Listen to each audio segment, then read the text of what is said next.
वक्फ, जो मैं मानता हूँ कि मुसलमान धर्म का एक बड़ा अनूठा और बहुत अच्छा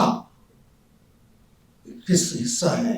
एमएलए हिंदू है, एमपी हिंदू है, प्रधानमंत्री हिंदू है, वहाँ पे एक आदमी किसी की गर्दन पकड़ के उसको ईसाई या मुसलमान या सरदार कैसे बना पाएगा? खतरा शायद ईसाइयों को आज नहीं तो कल आ जाएगा।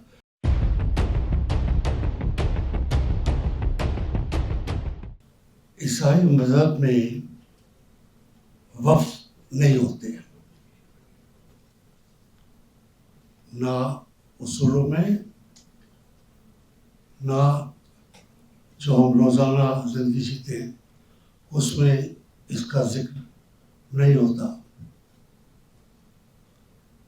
हम चंदा देते हैं, तनख्वाह का 1/10वां हिस्सा किसी को भी दे सकते हैं, गिरजे में दे सकते हैं, अपने आप गरीबों में बांट सकते हैं, या किसी एक आदमी को भी दे सकते हैं।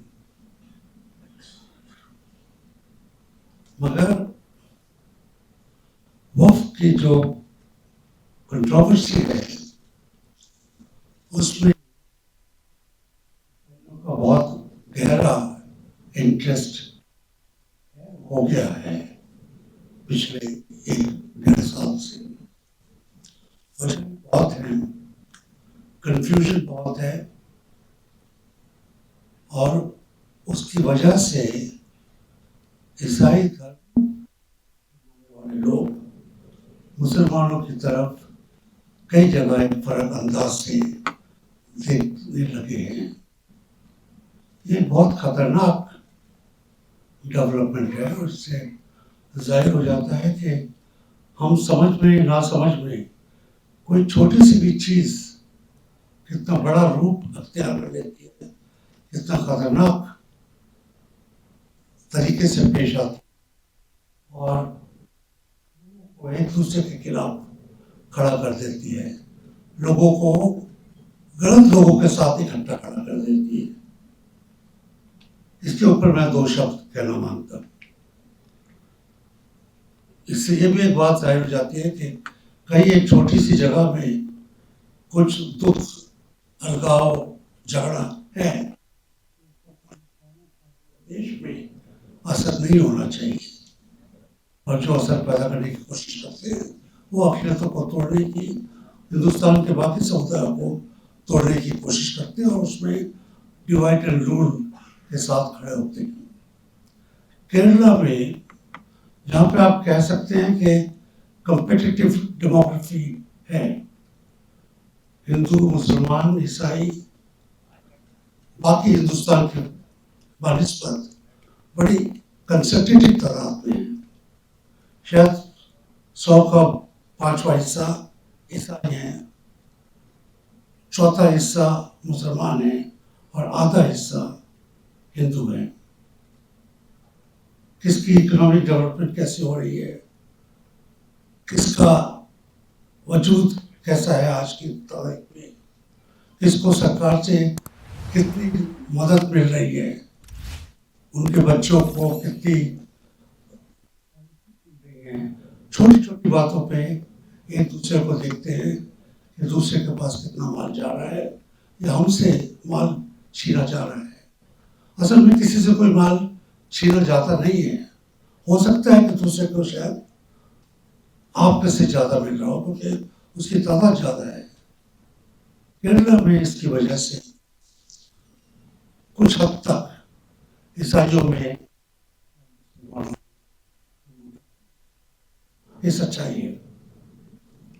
राजनीति में हालांकि जिस तरीके से खड़े हुए हैं यूनाइटेड फ्रंट में और लेफ्ट फ्रंट में, दोनों जगह ईसाई और मुसलमान इकट्ठे हैं, दोनों फ्रंट में हैं, मगर जमीन पर एक दूसरे से कुछ दूरी रखते हैं, ऐसा दिखाई दे रहा है, और इस दूरी को बढ़ाने की कोशिश की जा रही है। पहली बार 75 साल में एक भाजपा का आदमी एमपी बन गया, मिनिस्टर बन गया, बहुल्य कॉन्स्टिट्यूएंसी से, तो इसका खतरा आप देख सकते हैं। केरल में ही जब वक्त बिल आया तो इसकी सरकार की हिमायत की। हिमायत करते तब भी ठीक था, मगर हिमायत क्या, चिट्ठी लिख के ये बोला गया कि इसको बड़ी सख्ती से इसका इस्तेमाल होना चाहिए। जो मेरे जैसे लोग जो वहाँ से भी रिश्ता रखते हैं और बाकी हिंदुस्तान से भी रिश्ता रखते हैं, हमको बुरा लगा कि आपको अगर ज़रूरत है तो आप एक साइड पे खड़े हो सकते हैं। आपको अगर हाथ डालना ही है तो ये कह सकते हैं कि हम सरकार के साथ हैं, मगर उसके आगे बढ़ के ये कहना कि जो वक्फ बोर्ड का जो कानून आ रहा है उसको और सख्ती से पैदा किया जाए, सख्ती से लगाया जाए, इसकी क्या ज़रूरत है। तो इसकी कम्युनिटी के अंदर सवाल जवाब हुआ कि आप ऐसे कैसे कह सकते हैं दो समुदायों को एक दूसरे के खिलाफ ला के खड़ा करके।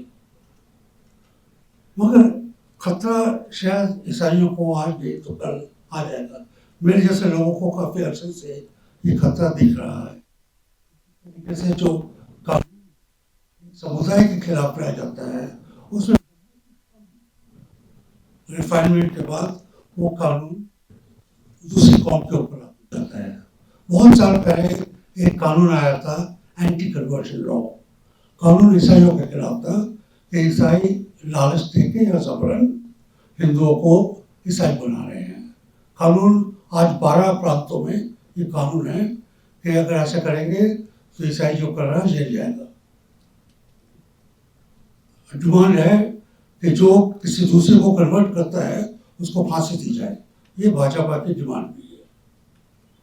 ये कानून बहुत सालों से था, कोई पकड़ में आता नहीं था, क्योंकि हिंदुस्तान में जैसे मैं कई बार कह चुका हूँ, जहाँ पे सब इंस्पेक्टर हिंदू है, जहाँ पे पंचायत राज हिंदू है, एमएलए हिंदू है, एमपी हिंदू है, प्रधानमंत्री हिंदू है, वहाँ पे एक आदमी किसी की गर्दन पकड़ के उसको ईसाई या मुसलमान या सरदार कैसे बना पाएगा? उसको तो लोग जिंदा गाड़ देंगे। मगर कानून, आजकल उस कानून में हजारों की तादाद से लोग पकड़े जा रहे हैं। कानून में उन्होंने एक छोटा सा भेद डाल दिया। पहले कानून था कि कोई जबरदस्ती या लालच दे के किसी को बनाता है, अपने धर्म में लाता है तो वो जुर्म है।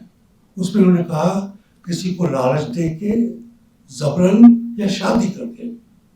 एक शब्द ऐड किया कि अगर शादी को भी लालच की तरह या जबरदस्ती करके कि लोग शादी करते को जबरन ईसाई या मुसलमान बना देते हैं। उस एक छोटे से कानून को चेंज करने से सैकड़ों की तादाद में कई प्रांतों में जवान मुसलमान पुरुष फंस गए। असम से लेके कर्नाटक तक कोई भी इंटर कम्युनिटी मैरिज होती है उसके अंदर ये मामला आ जाता है और लोग नाका लड़ते रह जाते हैं कचहरियों में। और आजकल की और भी चल जाए, मैं ये बताने से मांगता था, एक छोटी सी चीज से शादी ऐड करके उन्होंने किस तरीके से 2.5% ईसाइयों के खिलाफ जो कानून था वो 15% मुसलमानों के खिलाफ भी जोड़ दिया। वक्फ, जो मैं मानता हूँ कि मुसलमान धर्म का एक बड़ा अनूठा और बहुत अच्छा किस हिस्सा है, दान दे के बाकी जनता का किस तरीके से फायदा किया जाए, गरीबों का किस तरीके से फायदा किया जाए, प्रॉपर्टी का किस तरीके से इस्तेमाल किया जाए, धन राशि का किस तरीके से इस्तेमाल, उसको एक तरीके से इंस्टीट्यूशनलाइज करके एक मिसाल पैदा की गई। और हम वर्ष से देख रहे हैं, जब से हिंदुस्तान में इस्लाम आया तब से वक्त भी आया है। इसके फायदे हमको दिखते हैं, अपने दोस्तों के जिंदगी में इसके फायदे देखते हैं। इसका नुकसान कभी कभार ओबेरॉय होटल शायद किसी कब्रिस्तान पर बन जाता है या कोई और बिल्डिंग बन जाती है या किसी सरमाएदार का मकान मुंबई में बन जाता है तो उसके ऊपर भी लगा जाती है। मगर ज़्यादातर जो गरीबों में होता है उससे फायदा होता है। दूसरा, हर ईसाई धर्म के बानिस्पत इस्लाम बहुत फैला हुआ है, गांव-गांव में, हर गांव में मस्जिद है, मदरसा है, 6.5 लाख गांव है, 4.5 लाख बड़ा गांव है। हर गांव में छोटा बड़ा वक्फ है। कितना बड़ा फैलाव है इसका। इसको मेरा ख्याल है पूरे मुसलमान भी पूरी तरीके से नहीं समझते हैं। डिजिटाइजेशन हो चुका है, कंप्यूटराइजेशन हो चुका है, चिप्स लग गए हैं बिल्डिंग्स के ऊपर, मगर तभी भी इसका पूरा फैलाव जो है शायद लोगों की समझ में नहीं आ रहा है। खतरा कितना बड़ा है शायद मुसलमानों को भी खुद समझ में नहीं आ रहा है, अलावा उनके के जो कोर्ट में गए हुए हैं। क्या ये कानून ईसाइयों के ऊपर भी लग सकता है, सरदारों के ऊपर भी लग सकता है क्या? जैसे मैंने बताया पहले, छोटा बड़ा फेर बदल करने से जरूर लग सकता है। हालांकि ईसाइयों के जो धार्मिक स्थल हैं उनकी प्रॉपर्टीज की होल्डिंग फर्क तरीके से होती है। अपने चर्च में मैंने भी कुछ चंदा दिया था, जमीन हमने अपने पैसे से खरीदी थी। चर्च कहते हैं कि बहुत जमीन है, मगर हर चर्च की अलग जमीन है, अलग रजिस्ट्री है, अलग हिस्सा है। शायद वहां पे इतनी आसानी से न लग पाए।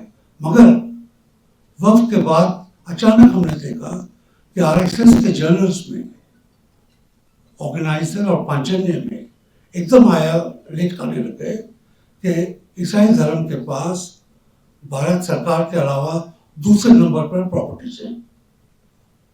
इसका मतलब साफ है कि उनकी निगाह कहीं पर लग गई है। प्रॉपर्टीज, क्योंकि ईसाइयों की चर्च का जैसे मीनार होती है ऊंची, चर्च दूर से दिख जाता है, सलीब दूर से दिख जाती है, आंखों में आ जाता है।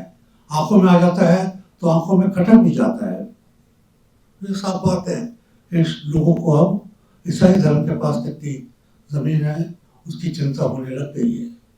मेरा ख्याल है इन आर्टिकल्स जो ऑर्गेनाइजर और पांचजन्य में आए हैं और जिसके ऊपर टीवी डिबेट्स हो चुकी हैं, आरएसएस के समुदाय के नेतागण बोल चुके हैं, उनसे ईसाई नेतागण, खासकर जो धार्मिक नेतागण हैं, उनके दिमाग में भी डेंजर की, खतरे की घंटी बजेगी।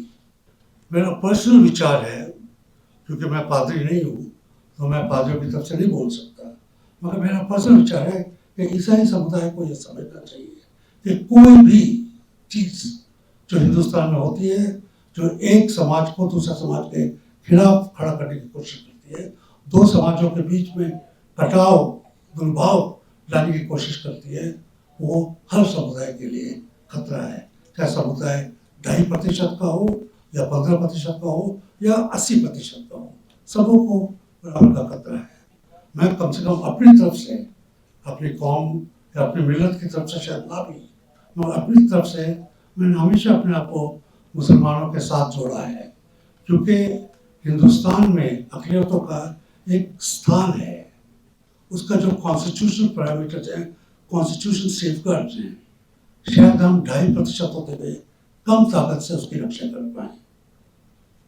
हम मुसलमानों की तरफ देखते हैं जो 15%।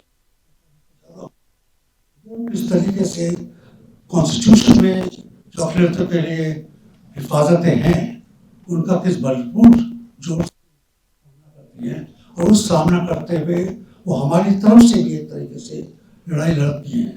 तो अब मैं तो कहता हूँ कि मैं शुक्रगुजार हूँ उन लोगों का जिन्होंने कॉन्स्टिट्यूशन को डिफेंड करने के लिए सुप्रीम कोर्ट में यागाश किए, जिसका इस हफ्ते या अगले हफ्ते या अगले महीने जजमेंट आएगी, और उसमें हमको भी उनकी शिरकत करनी चाहिए थी। अब बात चल रही है, मगर दोबारा का भी मौका आता है तो मैं अपने आप को उनसे ज़रूर जोड़ने की कोशिश करूँगा। आपने ये मौका दिया, इसके लिए मैं शुक्रगुजार हूँ।